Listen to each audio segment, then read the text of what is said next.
Kia ora koutou, ko Rebecca tōku ingoa. Hi everyone, my name is Rebecca and welcome to another Stamp of Approval book review. The book I have for you today is Providence by Australian author Max Barry.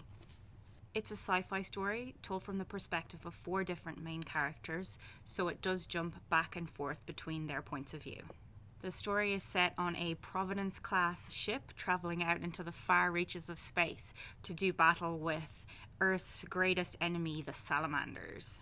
The really interesting thing about the Providence ships is that they're powered by AI, so actually the human crew doesn't seem to have that much to do. As a result, it's quite a good character study, and it's also a really interesting look about how a military might actually work in the future.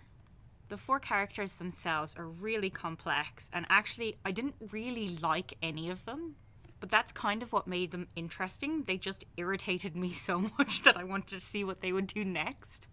Granted, they were different levels of annoying, and some, like Anders, were more annoying than others.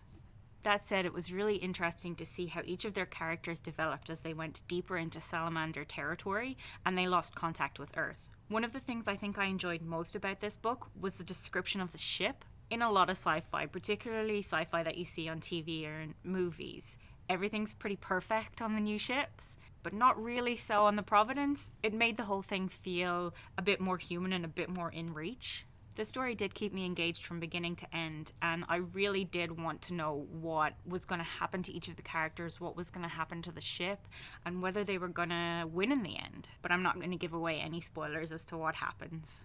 You'll just have to find out for yourself. So please do check out Providence by Max Barry. Thanks for listening, and I'll see you next time. Bye!